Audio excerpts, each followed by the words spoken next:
Olá, Daniel. Tudo bem, Daniel? Agora sim. Tudo bem? Prazer falar com você, viu? Você tá bem de saúde? Como tá as coisas aí? Estou bem, graças a Deus. Engraçado, já é a segunda vez que eu falo com o senhor, viu? Que legal, que legal. Uma honra, viu? Falar com você, ver que você tá bem. Sobre esse tema, é a segunda vez. É porque da última vez tinha sido muito mais, assim, genérico. Dessa vez né?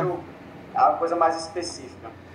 Conta comigo, tá? Você tem um amigo aqui, o que eu puder ajudar, mais com o professor, eu tô aqui com muito carinho para te ajudar, tá bom? Tá bom, professor. Veja só, eu tomei o cuidado de formular aqui um pequeno texto do histórico do caso. Eu gostaria de ler para o senhor. Fica à vontade. Faz o seu jeito aqui, eu vou te ajudando, te orientando. Eu não sei se quando eu sair aqui a minha cara vai sair, quando eu sair aqui para eu ler. Veja. Vai sair, eu te oriento aqui, fica tranquilo. Tá saindo do meu rosto? Não tá não. Tá não, né? Não. Pronto, vou começar a ler aqui, viu? Tá bom, fica à vontade. Professor, veja bem, em 1990 faleceu o senhor Rui Porfírio dos Santos, deixando 4 imóveis rurais, uns anexados aos outros, porém sem divisões de cercas e contendo uma casa de alvenaria. Ressalta-se que esses 4 imóveis possuem 4 matrículas diferentes, totalizando 77 hectares, entendeu? Eles Entendi. são juntos, mas possuem 4 matrículas são diferentes. 4 imóveis separados, matrículas diferentes, mas um ao lado do outro, não é isso? Exatamente, sem divisão de cerca. Tá. Vamos lá. Rui também deixou uma meira e 11 herdeiros, seus filhos. Apenas um desses herdeiros, de nome Pedro, agropecuarista, desde o falecimento do seu pai, não deixou de residir nessa casa de alvenaria e, consequentemente, cuidou do sítio. Em 1990, foi aberto o inventário de Rui, que, acredite, ainda encontra-se em trâmite. No curso desse inventário, foram realizadas algumas cessões de direitos hereditários, tanto para os herdeiros necessários, como para terceiras pessoas. Entendeu? Entendi. Esses demais herdeiros e cessionários nunca se opuseram a esses imóveis, ocasião em que Pedro, como se dono fosse, fez valer a função social desses imóveis. Em 25 de dezembro de 2009, Pedro passou a viver em união estável, não formalizada com Giovanice. Eles coabitaram nesse sítio, né? No caso dos 4 imóveis, eles coabitaram lá, nesses mais de 10 anos. Por que eu digo mais de 10 anos? Porque essa união se findou com o falecimento de Pedro, que ocorreu em 21 de janeiro de 2020. Então, ou seja, ele ficou lá desde 1990, o pai morreu e ele ficou lá no sítio. Em 2009, ele passou a conviver com ela em união estável. E em 2020, ele faleceu. Entendeu? Entendi. Pedro deixou um único filho de nome Gleison, que não é filho de Giovanice. Giovanice é a companheira dele. Pedro, entendeu? Tá entendendo? Entendi. Pronto, continuando. Pedro deixou um único filho de nome Gleison, que não é filho de Giovanice. Com o falecimento de Pedro, Gleison, que não é filho de Giovanice, no caso, né? Com o falecimento de Pedro, Gleison constrangeu Giovanice a sair do imóvel, já que ele era o filho do dono do imóvel, entendeu? Ele não estava lá cuidando do imóvel, o pai dele. Aí o menino chegou e constrangeu a companheira dele a sair do imóvel, já que ele disse que ela não era casada com ele. Entendeu? Já que o menino disse que ela não era casada. E aí ela saiu do imóvel, mas logo em seguida voltou, amparada por uma liminar nos autos de uma ação de reconhecimento de união estável, reconhecimento e dissolução de união estável pós-morte que eu ajuizei. E aí ela voltou para lá. E o juiz argumentou o argumento que eu suscitei foi direito real de habitação e que ela poderia figurar na qualidade de herdeira de bem particular de Pedro. Entendeu? Entendi. E aí o juiz concedeu essa liminar e ela voltou para lá e está até hoje lá. Entendeu? Ela voltou para a posse do terreno com base nessa liminar.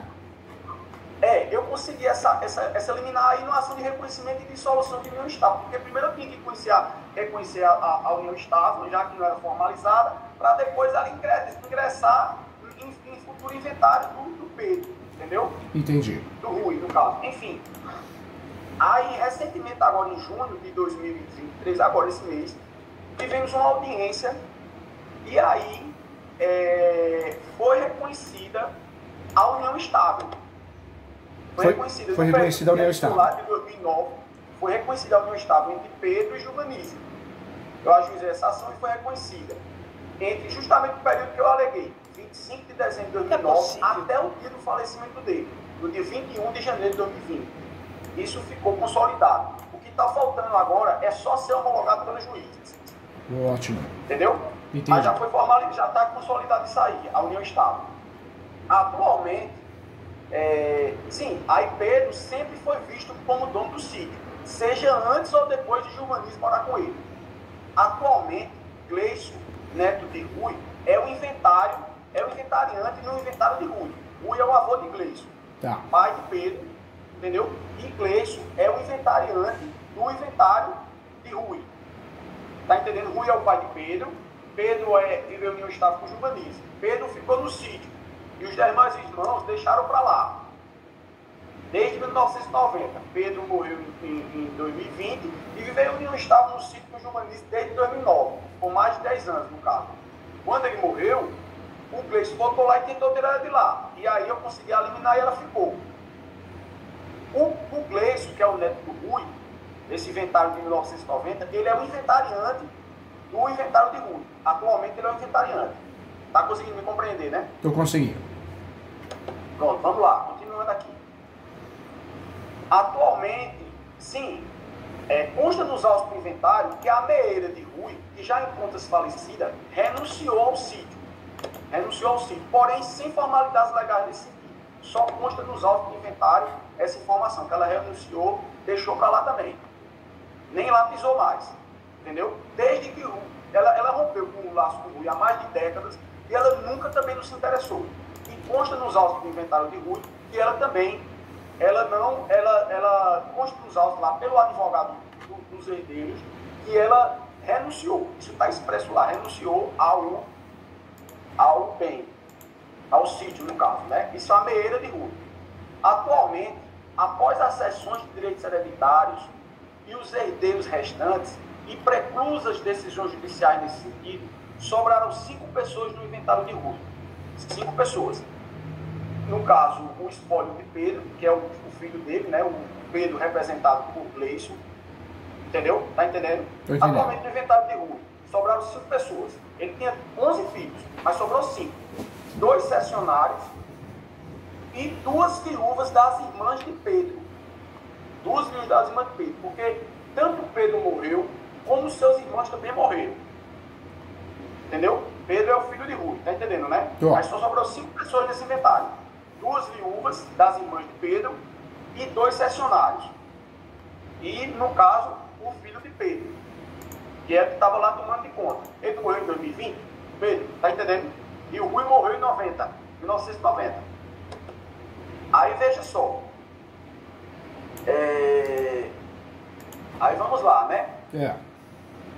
Recentemente, tais pessoas foram citadas a se manifestarem no inventário de Rui, esse de 1990. Como eu resido em um local, professor, relativamente pequeno, eu tomei conhecimento que os cessionários não possuem interesse nesse feito. E a razão disso é simples. Como Pedro sempre foi visto como se dono fosse desse sítio, esses cessionários compraram de boca, venderam, melhor dizendo, de boca as partes dele para Pedro. As partes de terras, venderam de boca para Pedro. Entendeu? Entendi. Eles sempre enxergaram Pedro como se dono fosse. E esse inventário já faz mais de 30 anos. Foi o que esses cessionários fizeram. Eles pegaram e venderam de boca. Ó, toma minha parte aí e fica para tudo. Entendeu? E aí agora, eles estão em vias de receber essa parte de bens. Só que eles não têm interesse. Eu já tomei esse conhecimento, porque a gente mora em um local pequeno e a gente fica sabendo de tudo. E eles sabem que não é deles, enfim, formalmente, informalmente, não é deles, porque eles têm conhecimento que eles compraram, venderam na época para o Pedro, venderam de boca, entendeu? Da mesma forma, doutor, agiram as irmãs, as viúvas dos irmãos de Pedro, elas venderam também para Pedro, entendeu? Entendi. E o que acontece? Uma dessas viúvas, ela está sabendo que vai ter direito na partilha.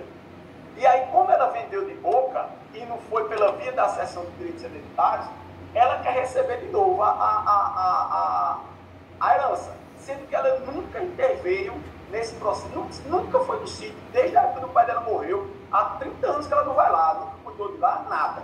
Ela não é enxergada como se dona fosse. Né? Hoje, a cliente do doutor, quem que é? É uma das irmãs. Vou chegar lá agora, Fica tranquilo, seu jeitinho. Calma aí, vou chegar lá agora. E aí, essa viúva agora querendo receber novamente, ela pegou e disse, não, eu quero receber novamente essa parte aqui. Só que eu possuo, inclusive, um recibo de que na época ela comprou, ela vendeu a parte dela, vendeu o médio de recibo para o irmão dela, o Pedro. Entendeu? Entendi. E nesse tempo o Pedro ficou lá 30 anos no sítio e assim foi. Né? E assim tocou o barco. A outra viúva, ela não demonstra que quer brigar. Ou seja, das 5 pessoas, o Gleison, que é o filho do Pedro, quer ficar com tudo para ele, sozinho. Os 2 cessionários não querem nada. Uma viúva quer receber, uma viúva do irmão quer receber a parte dela e a outra não quer brigar. Entendeu? Eu defendo, doutor, os interesses da companheira de Pedro. Tá. Eu defendo os interesses dela, que viveu com ele durante mais de 10 anos, como eu disse anteriormente. Viveu com ele lá no sítio. Entre 2009 e 2020 já tem união estável reconhecida nesse sentido, só está faltando ser homologada pelo juiz. Foi fácil, doutor, reconhecer essa união estável, porque o advogado Gleison entende que, apesar de Gilvanice ter vivido em união estável com o pai dela, ele entende que ela não tem direito. Só que, no meu entender, eu não sei se esse processo eu gostaria que o senhor respondesse, ela tem direito a esse bem particular, no mínimo ela tem direito a esse bem particular, à luz do artigo 1829, inciso 1º do Código Civil, por ser esse bem de herança. O senhor está entendendo? Entendi. Como o bem de Pedro é de herança e ela viveu com ele em união estável lá, ela no mínimo tem direito a esse bem particular. Não é assim o raciocínio? Tá correto, verdade, doutor, verdade mesmo. O raciocínio, à luz do 1829, inciso 1º, o STJ já passou por esse entendimento. Verdade. Aí, como ela viveu em união estável com ele lá no bem particular dele e ele morreu, ela teria direito à herança desse bem particular, em concorrência com o Gleison. Entendeu? Só que aí o que foi que aconteceu? A usucapião ela vai ser necessária aqui, porque os outros herdeiros agora querem entrar no jogo. Começou a briga, né? Começou a briga. Começou os interesses, né? Dos outros herdeiros também. Exatamente. Né? Se eles não tivessem interesse de sair, como os cessionários, aí dava para resolver. Só que como teve essa questão, aí agora ele vai ser preciso entrar com essa de usucapião. Entendeu? Aí, qual é a questão aqui, o núcleo dessa história? É que a ação do usucapião proveniente de herança, eu pretendo ajuizar uma ação do usucapião proveniente de herança em favor de Gilvanice. Entendeu? Professor, eu já tenho aqui uma ideia central desse assunto. O que pega aqui são questões de ordem prática, tendo em vista que eu nunca entrei com uma ação de usucapião, muito menos proveniente de herança. Conta comigo, vou te ajudar. Conta comigo sim. Exatamente. Nesse caso, eu gostaria que o senhor me ajude. Eu gostaria que o senhor fosse o mais objetivo possível, me ajudasse nesse sentido, pois eu tenho várias perguntas de ordem prática para virar aqui para o senhor. Ótimo, isso é bom. Entendeu? Conta comigo sim. E o seu raciocínio. E parabéns, doutor. Fico muito orgulhoso, doutor. Por quê? Eu me aprofundei bastante nesse tema. O doutor está sendo muito inteligente. Por quê? É muito comum o advogado e advogada, e isso é um vício lá da graduação, morreu o inventário. O doutor foi o quê? Foi inteligente, correu atrás da declaração da união estável com dissolução, viu que esse caminho deu certo até um certo ponto, viu que ocorreu, né, uma mudança de pensamento e de estratégia dos herdeiros, aí o doutor sabiamente pensando no usucapião. Perfeito. Porque quando a gente não ganha a briga de um lado, vamos pro outro. E o outro lado é a posse, né, o direito sui generis. Vou te ajudar, doutor. Conta comigo sim, tá? Aí vamos lá. O senhor, eu queria que o senhor respondesse algumas perguntas aqui, e para otimizar o tempo de consulta, já que é 1 hora, já vai em 15 minutos, se eu desejar que o senhor se aprofunde, o senhor se aprofunda. Caso contrário, basta ser objetivo e eu mesmo me aprofundo aqui. Entendeu? Tá bom, conta comigo. Você tem mais que um professor, você tem um amigo aqui. Quero o teu bem, tá? Vai dar certo. Exatamente. Entendeu? Então, eu vou começar aqui a fazer a primeira pergunta. Tá bom. Doutor, antes do doutor fazer as perguntas, deixa eu só trazer uma questão importante. Parabéns pela estratégia, parabéns pela inteligência e parabéns por ser estudioso do jeito que o doutor é. Esse usucapião o doutor não pode esquecer, e é detalhe fundamental, porque o doutor vai usar esse usucapião não só para transformar a posse em propriedade, mas vai ter que blindar ela, vai criar um guarda-chuva, um escudo protetor. Então o doutor tem que usar o quê? O enunciado 492 tem que aparecer no seu usucapião, enunciado 492, porque é o enunciado que fala que a posse é um direito sui generis. Depois, a súmula 237 do Supremo, hein? Súmula 237 do Supremo, porque o doutor vai usar em matéria de defesa o usucapião para o que possa vir. E detalhe importante, sendo possível, tem que usar o 1238 do Código Civil, porque é um usucapião que permite a má-fé e não precisa do justo título e boa-fé. Então, o doutor ele consegue blindar a ação, tá bom? Certo. Então vamos lá. Primeira pergunta aqui, essa é mais de ordem teórica. Professor, qual a diferença de posse exclusiva para gestão exclusiva? Se é que existe alguma diferença? Na verdade, Posse exclusiva. a posse exclusiva é aquele ponto que só entra na minha casa ou no lugar que eu tenho a posse quem eu deixo. Exclusividade, eu tenho a chave. Outras pessoas podem Mas até... existe alguma diferença de gestão exclusiva e posse exclusiva? É a mesma coisa, são sinônimos. Não são sinônimos. Na verdade, a posse exclusiva, eu faço o que eu quero com a posse. Só entra quem eu deixo, quem eu autorizo. A gestão exclusiva, eu pago as contas com exclusividade. Gestão exclusiva quer dizer o quê? Quem paga as contas, as despesas, faz as benfeitorias do imóvel. Então, isso é gestão exclusiva, entendeu? Perfeito. Vamos lá. Segunda. Professor, a usucapião proveniente de herança também vale para os concessionários? Vale também. Vale, né? Vale, inclusive, tanto na soma da posse originária como a derivada, viu? Perfeito. Vamos lá, próxima aqui. Professor, eu li no resto, essa aqui já é mais elaborada. Vamos lá, espera concluir. Eu li no resto, número 1.631.859 proveniente de São Paulo, que não prejudica a ação do usucapião proveniente de herança quando esta for proposta após a propositura da ação de inventário pelo corredeiro prejudicado. Aí agora vem a pergunta. O senhor entendeu? Eu li no resto disso. O senhor entendeu o que eu li? Entendi. Que não prejudica. Agora vem a pergunta. Eu queria saber se esse raciocínio aqui prevalece. A prévia propositura de um inventário judicial, por si só, não será uma forma de oposição apta a descaracterizar a posse exclusiva exercida por um dos herdeiros /cessionários, o que, consequentemente, não inviabilizará ao usucapião de bem proveniente de herança. Corre para o processo de raciocínio. Você entendeu? Entendi. Na verdade, é claro que fatalidades jurídicas podem acontecer. Tem muito juíza, que não gosta do que faz, está desatualizado, mas, em regra, a posse só deixa de ser mansa e pacífica quando nós temos o quê? Uma decisão de uma possessória, seja reintegração, manutenção e interdito proibitório, ou uma petitória, uma ação reivindicatória, uma ação de emissão, uma ação de resgate. Quando nós não temos um trânsito em julgado desse grupo de ações, desses dois grupos, a posse, em regra, é mansa e pacífica. Então, já está estipulado, inclusive pela doutrina, que o fator de distribuir o inventário ou não tira a posse mansa e pacífica de forma nenhuma. Então isso significa dizer que a oposição ao bem objeto de herança pressupõe necessariamente uma ação possessória. Na verdade, não. A ação possessória, como ela tem uma característica muito própria, né, por ser de procedimento especial, só vai atingir o núcleo do usucapião quando eu tenho o trânsito julgado. O que nós temos de diferente... Eu sei, mas não é pela via da ação possessória que tem que ser caracterizada essa oposição para rebater a oposição ao bem. Tem que ser pela via de uma ação possessória. Possessória ou petitória? Tem sim, doutor. Com trânsito julgado. Com trânsito julgado. E detalhe, hein, a única exceção que nós temos em relação a isso é quando eu distribuo uma ação reivindicatória. Então, distribui hoje, dali para frente o prazo da aquisição positiva, ela deixa de existir para alguns juízes, mas é a única exceção que nós temos, tá? Entendi. Professor, me diga uma coisa, como fica a ação do usucapião se essa ação de inventário for concluída e o juiz realizar a partilha dos bens? Como fica a ação do usucapião? Já que tem o inventário e o juiz pega e realiza a partilha lá, o inventário está concomitantemente correndo junto. Como fica essa ação do usucapião? Na verdade, o usucapião, quando nós temos uma decisão no inventário, o registro do formal de partilha, o registro talvez da escritura pública, vai ter uma mudança registral, claro que vai, mas para o usucapião não altera nada, você não perde o direito de usucapião em virtude de ter ocorrido um acontecimento registral, entendeu? Por quê? Porque a posse é um direito totalmente sui generis. Eu continuo provando, trabalhando aqui na minha posse, no meu usucapião. Então quer dizer que aquilo ali posteriormente pode ser modificado, aquela partilha? Pode. E tivemos um caso, inclusive, o ano passado. A família correu para fazer o inventário. Quando saiu o inventário, o formal de partilha, a família correu para registrar. E o meu cliente fazendo usucapião. incrível que pareça, nós ganhamos o uso campeão depois de 15 dias do registro do formal de partida. Então nós tivemos o quê?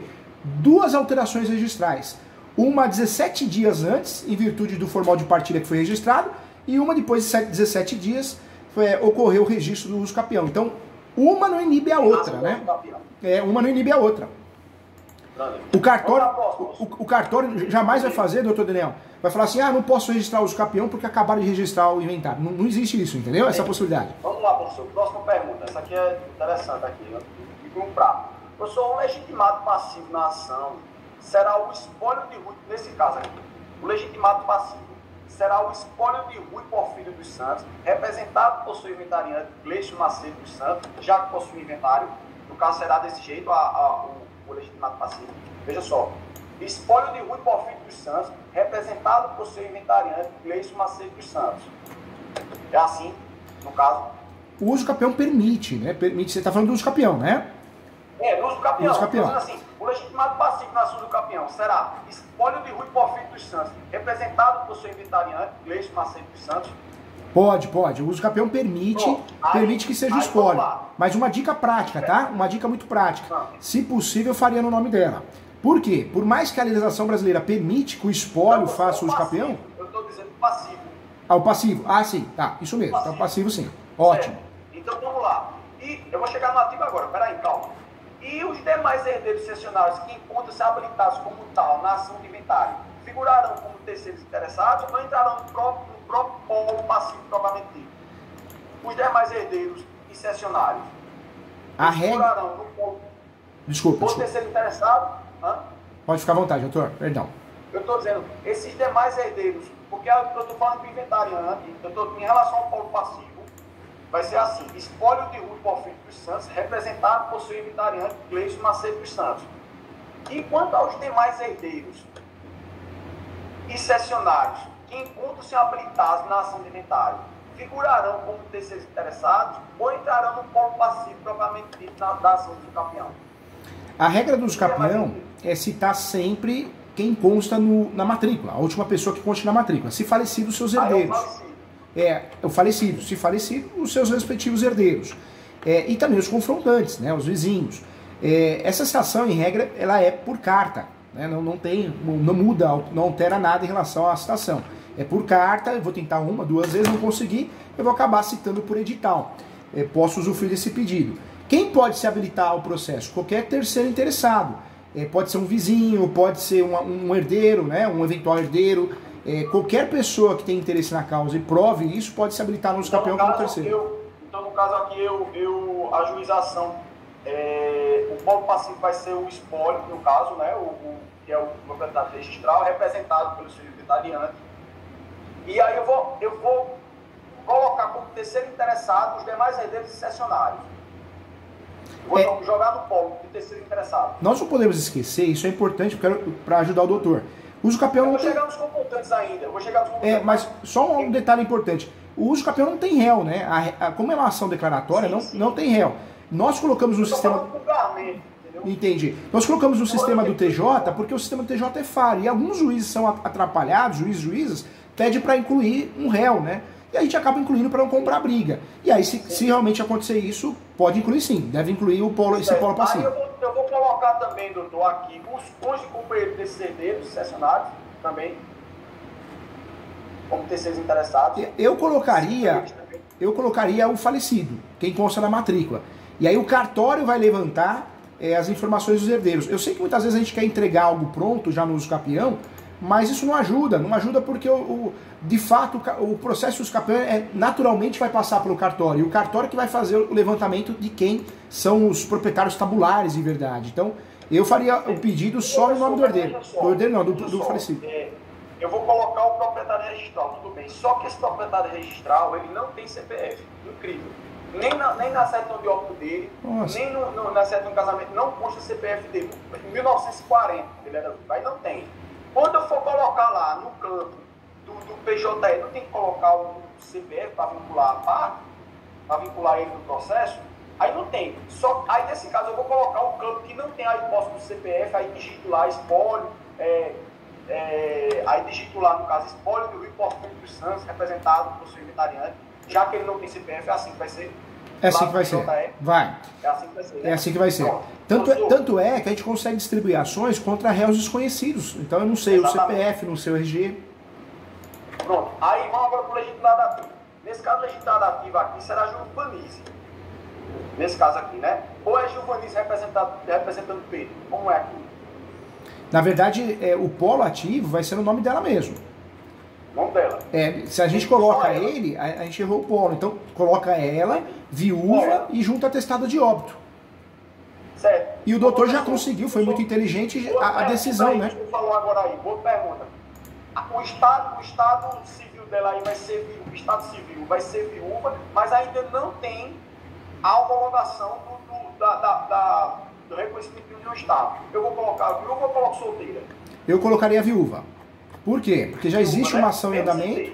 Nós temos uma normativa que permite, no Brasil, você usar o nome de viúva quando existe uma ação declaratória de não estar em andamento. Perfeito, perfeito. Vamos para a próxima aqui. Deus vai dar para terminar tudo aqui ainda está em 26 minutos. Calma. Vai dar certo, vai dar certo. Isso é muito importante, sabe, professor? Para mim, é anos de estudo aqui. Eu sei, isso é fera.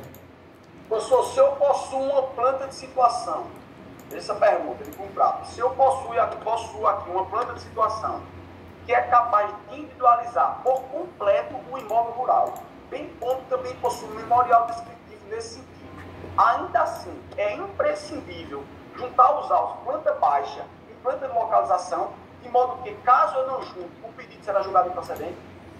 Não é o caso. No jucapeão judicial, nós temos uma vantagem muito grande. Exatamente, no extrajudicial, vamos lá. No judicial, você pode juntar a planta antiga, o memorial descritivo antigo, porque vai ter uma perícia, né? O juiz vai nomear um perito. No jucapeão extrajudicial, aí tem que ser atualizado. Perfeito, vamos para a próxima, vai dar tempo, vamos lá. Professor, quanto ao tema soma de posses, o tempo de pressão aquisitiva nos jucapeões extraordinários é 15 anos, né? Como a gente sabe. Isso, é isso mesmo. Ele, no caso, ele vai ser contado. Como é que eu coloco na prática? Vai ser contado o tempo dele e depois o tempo de Gilvanise. Eu informo isso nos fatos lá, olha, ele viveu lá desde 90 e depois ela entrou em 2009 e aí vai somar essas posses, assim, só basta narrar isso aí e juntar as provas nesse sentido. Em relação ao tema soma de posses. A soma de posse, ela pode ser originária, né? Ela só tem 10 anos, né, professor? Ela só teve 10 anos lá. Na verdade, ainda está lá, ela ainda está lá, entendeu? Mas assim, de fato, ela só entrou em 2009, entendeu? E como ele morreu em 2020, ela não deu os 15 anos ainda. Só que ele já tinha um tempo antes, entendeu? Ele Entendi. já tinha um tempo antes, desde 90. Aí eu basta informar nos fatos essa situação, no sentido de somar para ter os 15 anos. Na verdade, a soma de posse pode ser originária e derivada. No caso dela, é uma soma de posse, não é originária, é derivada, né? Então, o que pode ser feito para consertar isso? Ela pode pegar conhecidos, o doutor pode fazer isso, 3, 4 conhecidos, e assinar uma declaração dizendo que tem ciência que ela tem a posse, ela tinha a posse juntamente com um companheiro, chama de companheiro, e o companheiro veio a falecer e ela continuou tendo a posse. Mas ela só viveu lá, doutor, em 2009, e ele viveu de 2009 de 90 até 2020, entendeu? Ela não viveu 15 anos lá, ele viveu 30 anos lá, mas ela não. Aí eu posso dizer que ele viveu... ela viveu de 2009 para frente e ele viveu de 2009 para trás, além de 2020, explicar essa situação que vai caracterizar a soma de posse? Pode. Baseado em provas, claro? Pode sim. E uma dica também importante, que eu oriento o doutor a fazer. Usa também, né, claro que o doutor já tem todo o respaldo legal, mas usa também, isso é importante, a posse complementar no decorrer do processo. Por quê? Se o juiz ou a juíza achar que falta... Posse complementar. Por que eu falo isso? Porque é possível usar a soma de posse e a posse complementar. A posse complementar, o Superior Tribunal de Justiça decidiu recentemente que no decorrer da ação do escapeão, essa posse não é perdida, né? Ela é complementada, ou seja, ela vai ser somada à posse dela. Eu falo isso por quê? Porque tudo bem, já tem a posse somada, bonitinho. Mas se um juiz ou uma juíza quiser, talvez, julgar algo contrário, o doutor já conseguiu blindar a peça, né? Anota aí. Nesse caso, eu vou narrar o fato no sentido de que ele viveu lá de 90, vou juntar as provas lá em terra, conta de luz, em INCRA, no sentido de que ele viveu lá de 90 para frente, e depois ela entrou em 2009 e aí juntar as posses e dar o campeão. Isso mesmo. Anota aí, é o RESP 1361 226. 1361 226. 1361-226. Isso, esse é o resto que fala da posse complementar, tá? Bom, beleza. Professor, uma pergunta aqui. Professor, qual será a consequência para Giovannize se os confinantes forem citados e não se opuseram ao processo? Deixa para lá. Ele nem... Deixa para lá os confinantes. Eles vão ser citados legalmente, mas eles não estão nem aí. Qual a consequência para ela? Isso é ótimo, né? Na verdade, perder os campeões a gente perde para nós mesmos, né? Quando a gente não consegue provar os requisitos. Posse, mas pacífica no gol. Né?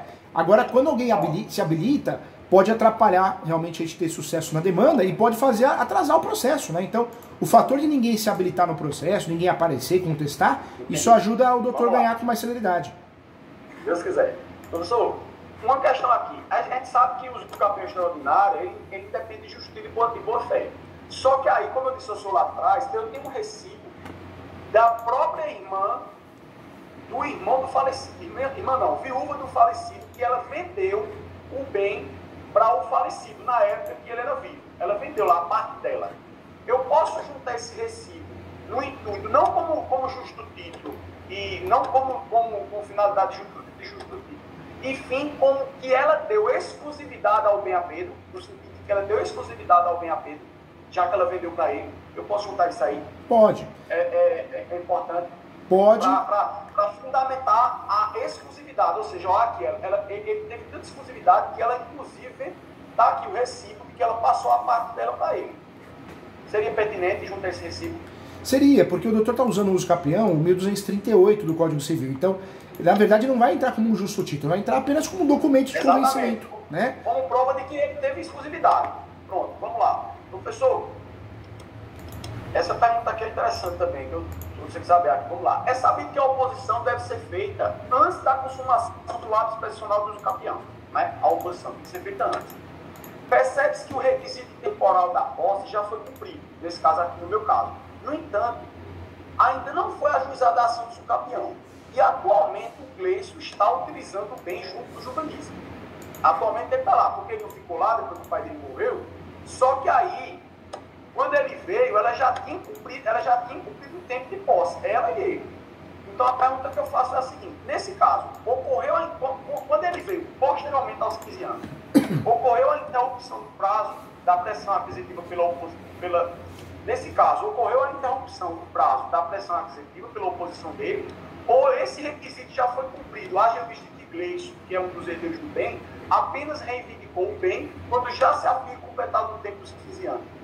Já teve... o senhor entendeu a pergunta? Entendi. Quando ele veio, ela já tinha cumprido os 15 anos. Já tinha cumprido os 15 anos, somado à posse, já tinha cumprido os 15 anos. Nesse caso, ele pode alegar depois, não, eu me opus aqui ao bem, para descaracterizar o usucapião. Só que ele se opôs depois que já tinha cumprido os 15 anos. Só que eu não entrei com a ação do usucapião ainda. Entendeu? Eu não entrei ainda. Aí, nesse caso, eu ainda posso entrar, porque não vai ter nenhum problema, não. Não tem, não. Na verdade, o fator dele estar usando o imóvel, a posse direta ou indireta, isso não vai inibir a posse dela, né? Tanto é que porque ela já cumpriu o requisito lá atrás. Ela já cumpriu, ela já bateu o requisito, o preposto do usucapião. Ele, né? Ela e ele. Entendi. Então não vai atrapalhar em nada, não. Não é tese para pedir nulidade, não é tese para derrubar o usucapião, não. Beleza. Então, o que ocorre, professor, com a ação do usucapião, essa ação do usucapião, se os demais herdeiros se opuserem agora, por exemplo, como ação possessória e reivindicatória, somente depois da referida usucapião entrando. Eu entro com a ação do usucapião e agora eles vêm com a ação possessória. Tem alguma repercussão negativa no final do usucapião? Não tem, não. Tem que ser feito antes. A repercussão negativa é quando aparece alguém se habilitando, contestando, entrando com uma ação. Se pega um juiz, uma juíza que não conheça muito o assunto, venha de um juizado especial civil, né, de outro mundo, então pode ser que ele ou ela, ou a assessora tenha insegurança em dar a procedência. Então, esse lado psicológico pode atrapalhar, mas em regra não. Não é tese para derrubar o seu usucapião, não, viu? Entendi. Professor, aqui a respeito do valor da causa das ações do usucapião, é o valor venal do imóvel a ser usucapido, certo? Valor venal. Valor venal. Sem dúvida nenhuma, é o valor venal. Tratando-se de imóvel rural, de que forma eu posso buscar esse valor venal estimado? Na verdade, o ITR, né? Quando tem um imóvel rural, nós temos, em vez do IPTU, temos o ITR. Então, daria para usar o valor venal do ITR. Quando o ITR também é muito acima, muito abaixo, normalmente ele é abaixo, o que eu posso fazer? Se for abaixo, ótimo, né? O ITR está sendo cobrado de menos dos hectares, ele está sendo cobrado de 40 hectares, tem 50 hectares, tem 77 hectares, o ETR está desatualizado. Aí como é que eu posso fazer essa estimativa do valor da causa? O doutor pode pegar um corretor de imóveis, corretor, engenheira, ele vai cobrar um valor baixo, se cobrar, às vezes o doutor tem até amizade, e ele vai fazer um laudo de avaliação, dizendo que a área, né, os 4 terrenos juntos valem tanto. É claro que não é um valor exato de mercado, senão deixa a ação cara, onerosa, né? Então é um valor aproximado, um valor abaixo até do valor do mercado. No meu entender, lá deve valer na base de R$700 mil. Assim, eu estimo esse valor. Aí, no caso, tem que colocar abaixo, para vir. Eu vou pedir a gratuidade da justiça. O certo é sempre avaliar o valor correto, o valor de mercado, mas isso vai deixar a ação cara, né? A ação onerosa, risco de sucumbência. Então, faz uma avaliação falando só do valor do terreno, alguma coisa assim, para reduzir bem. Fazer algo, pelo menos 50%, 60% abaixo do valor do mercado, entendeu? Entendi, tá bom. Então vamos lá. Próximo aqui. Professor, para fim de usucapião, faz alguma diferença se o juiz souber que Giovannis foi constrangido por Gleice a evacuar do local? Faz alguma diferença isso? Porque na época ela foi constrangida a sair, depois ela voltou. Isso aí vai ter alguma repercussão negativa no usucapião? Não tem não, isso não muda. Não tem não, né? Não muda. Eu também imaginei, eu perguntei só por desencargo de consciência. Professor, agora vem uma pergunta aqui interessante, vamos lá.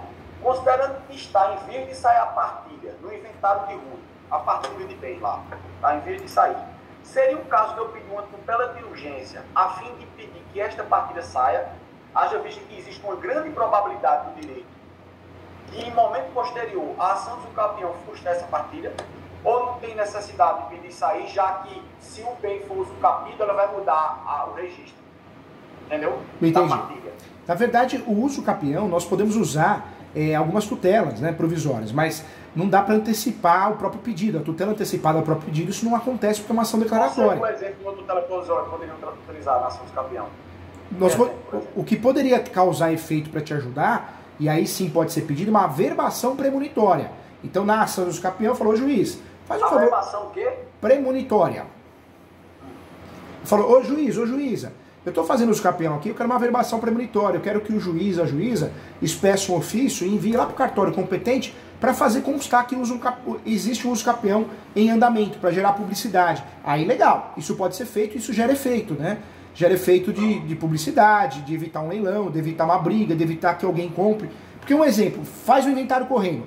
De herdeiro eu me torno co-proprietário, então já saio vendendo, eu quero me livrar do problema. Quando eu faço essa averbação premonitória, eu já evito essa venda, porque eu já joguei um balde de água fria, né? Entendi. Vamos lá, próximo. Obrigado aí pela dica. Vamos lá. Eu sou bem de família, pode ser usucapião, pode ser objeto de usucapião? Pode sim. Não existe nenhum impedimento na lei brasileira em relação a isso não, viu? Perfeito. Eu já sabia, eu só perguntei, vai aqui, né? Professor, tem uma questão aí que eu não falei lá atrás não, que eu queria compartilhar com o senhor, veja só. O Pedro, ele viveu em união estável lá no sítio, não formalizada e não tem reconhecimento desse sítio. Ele viveu um certo tempo em união estável lá no sítio, com a mãe do menino. Até 2007 ele viveu lá. Entendeu? Entendi. Isso tem alguma repercussão na herança, no usucapião? No caso, se fosse um caso de herança de bem particular. Como ela viveu em união estável com ele lá, em 2007, um certo tempo ela morou lá também, mas aí ela já saiu de lá, até 2007. Em 2007 ela saiu de lá, e não está mais, foi quando entrou Giovannis. Qual é a repercussão que essa mulher tem nesse processo? Na verdade, o direito brasileiro separa muito bem, né? Direito hereditário, direito de posse, direito obrigacional. Então, isso não seria uma boa tese para poder brigar, pedir nulidade ou até se habilitar o usucapião. Eu não vejo isso como algo perigoso que possa atrapalhar, não. Vamos lá. Eu imaginei também que a resposta fosse nesse sentido. Professor, uma pergunta aqui, com um prato também. Como se fosse uma prova emprestada, eu posso me valer do memorial descritivo, bem como a planta de situação que foi elaborado e juntado aos autos do inventário e juntar na ação do usucapião? Pode sim. No usucapião judicial tem essa vantagem. Está bem completo lá, sabe, professor? Está bem completo lá essa planta, esse memorial descritivo está bem completo. Aí eu posso pegar como prova emprestada e juntar no usucapião. Pode sim. O interessante do uso capião é que nós temos essa possibilidade, né? De usar, o judicial eu falo, usar documentos antigos, que não estejam totalmente atualizados. Então é interessante em virtude disso, a gente acaba economizando. Então é possível sim. Professor, vamos lá, tá quase acabando. Fica tranquilo. Eu tenho certo tempo aqui, 20 minutos. Vamos lá. Show de bola. Primeira coisa. Vamos lá. Professor, eu devo fazer uma petição. Quando eu for narrar os fatos, eu devo fazer uma petição voltada aos requisitos da usucapião extraordinária, que é fundamentado no 278, o anos domini, enfim, todos aqueles requisitos. E deixando para argumentar a questão da posse exclusiva apenas na instrução, ou eu devo já me antecipar e já falar que ele pediu posse exclusiva, tudo isso já pode jogar tudo na petição inicial. O uso capião, diferente de outras ações, principalmente em relação de consumo, divórcio, separação, ações de direito de família, onde nós entramos muito nos fatos e é importante, o uso capião não. O uso capião tem que ser o quê? Os fatos, eu falo que não pode ultrapassar uma folha. Seria um exagero ultrapassar uma lauda, até muito. O ideal é que seja aí 6 parágrafos. E aí, nesses parágrafos, você vai falar o quê? Como entrou na posse. Isso é importante, isso o judiciário pergunta. Quanto tempo de posse? Essa posse é exercida com ônibus nome? É mansa e pacífica? Então, trazendo... Porque assim, eu estou entendendo. Foi o que eu imaginei, mas assim, eu já estou aqui, já imaginando qual vai ser a defesa deles. Entendi. Que vai ser a questão de que não foi posse exclusiva. Aí, no caso, eu deixo para rebater isso aí na nova instrução, não é assim? Isso, na verdade, tenta falar pouco para você não dar a brecha para a defesa. Você fez uma pergunta aí lá, já que você era dono lá, por que você não foi todo lá, por exemplo, né? Eu deixo para deixar isso para a instrução, né? Por exemplo, eu testemunho, se você fosse comprar o bem, você compraria o bem a quem? A ela ou a ele? Ao Pedro? Não é assim? Deixa. Aprofundar desse aí numa eventual instrução. E na ação, fico só com os requisitos do 1238. Não é assim? É isso mesmo. Tenta falar dos requisitos do 1238, da posse mais pacífica nos nomes. Porque eles vão dizer que ele não teve, que ele estava só administrando, enfim, vai dizer isso aí. Aí isso aí eu rebato depois. Isso, rebate depois, parabéns, é isso mesmo. Porque se alguém se habilitar ou contestar, vai falar que é mera tolerância, vai falar que é um comodato, e aí o doutor fala que não existe comodato, uma vez que a posse é qualificada e a gestão da posse é exclusiva, né?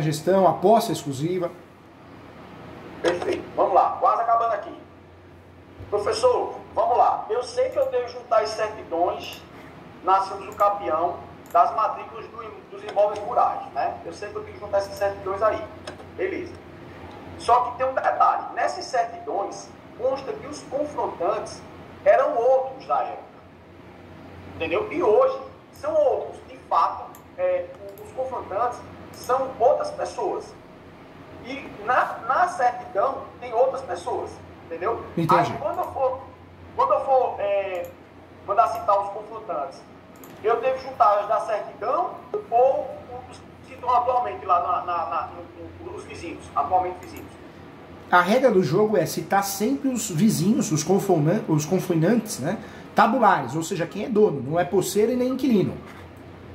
Entendi. Mas aí nesse caso, quando o oficial de justiça, por exemplo, for lá, vai ver que não está ele lá. Entendeu? Vai ver que são outras pessoas que estão lá. Não vai oficial de justiça. Na verdade, no uso capião é via carta, né, via correio. E quando eu não localizo os confinantes, porque vem a resposta negativa, alguma coisa assim, eu vou pedir que os juízes peçam um ofício, o juiz ou a juíza, para o SUS, para a Justiça Eleitoral, para achar um novo endereço. Vou tentar de novo, não consegui, aí por edital. Na verdade, no uso capião, muitas vezes é citado por edital, né? O confrontante, o confinante e os próprios últimos proprietários também, né? Mas o senhor entendeu o que eu disse? Entendi.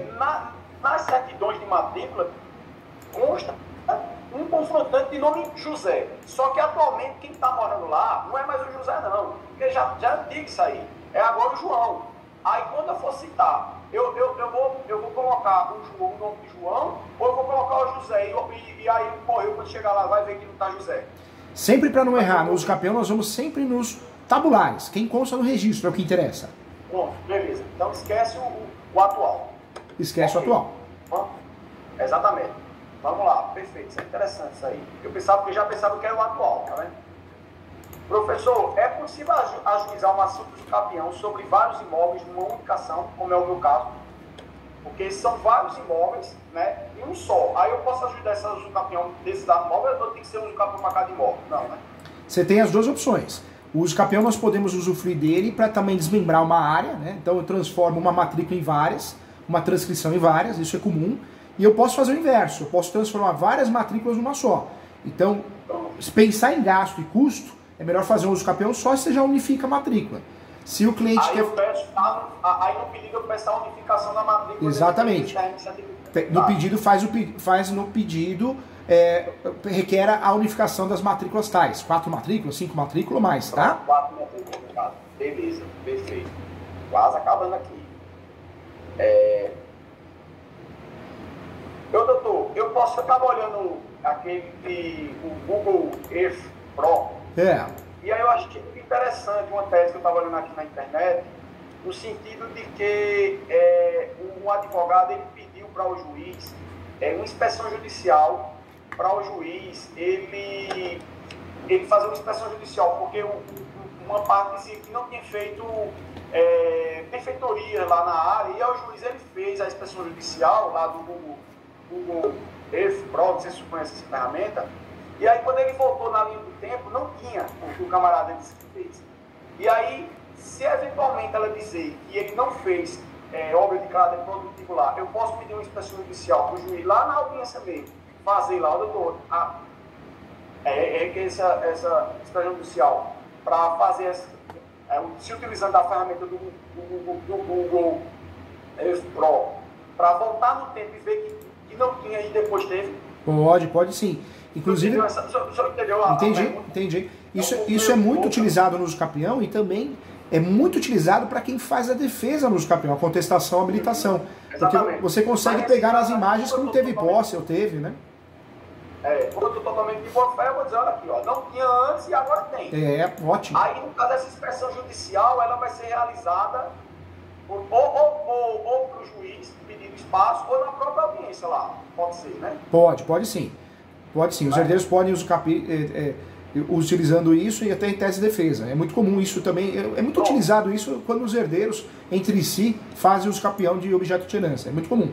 Pronto. Professor, eu tenho um contrato de comodato onde prova que Pedro alugou, no caso, né, parte do sítio a alguém. Isso seria uma boa prova para fins de ânimos dom?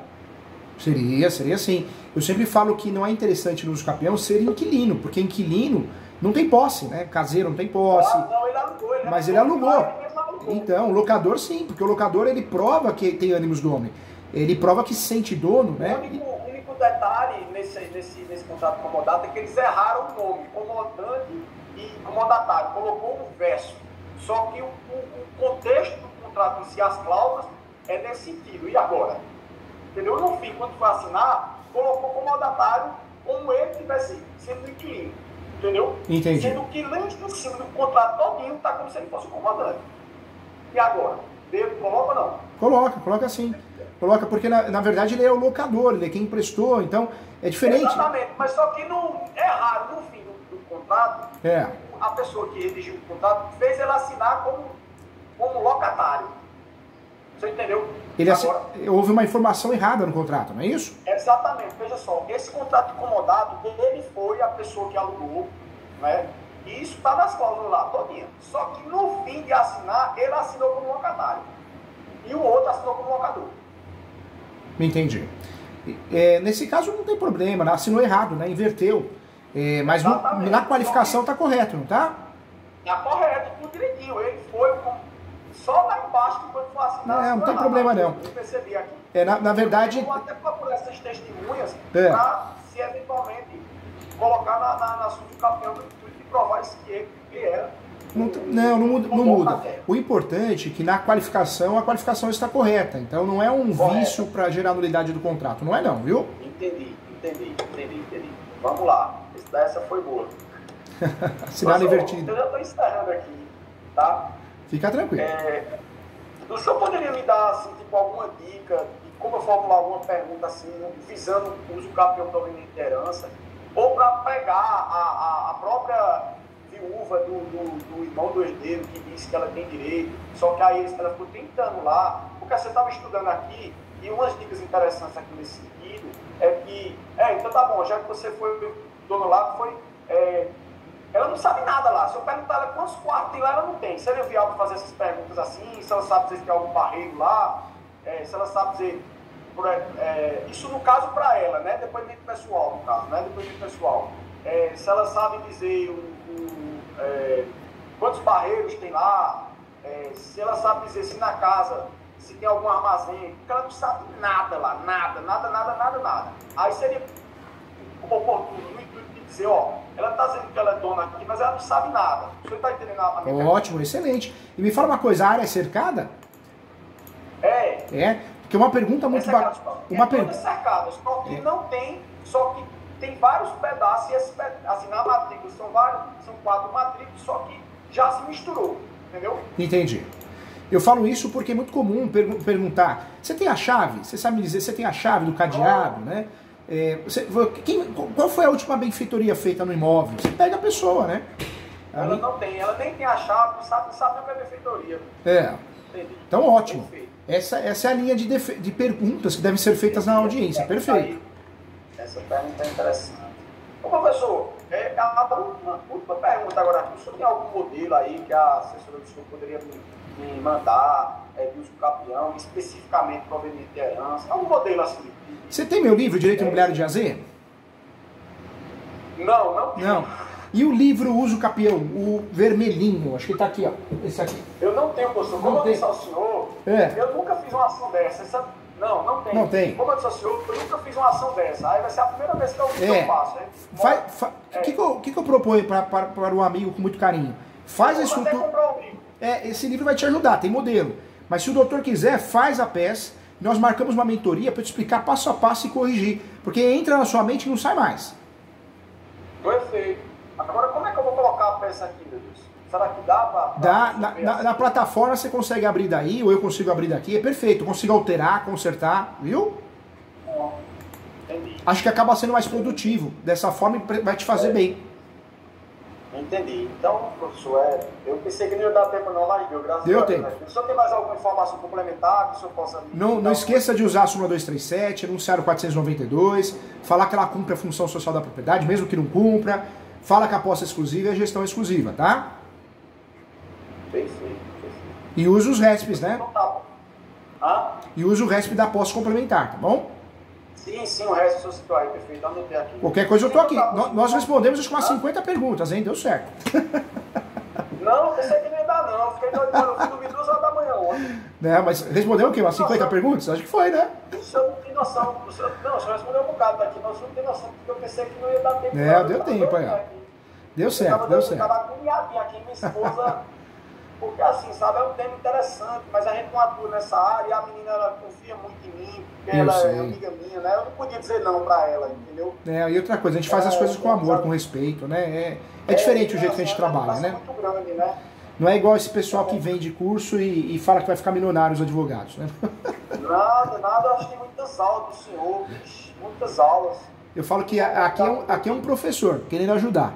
Eu faço mentoria porque é uma forma de... Eu respondi, inclusive, no YouTube uma vez pra mim, mas... E eu conversei com o senhor tem mais ou menos 1 ano e meio. Então, a mentoria é uma forma de eu ajudar você e você ajudar o professor, ajudar o escritório.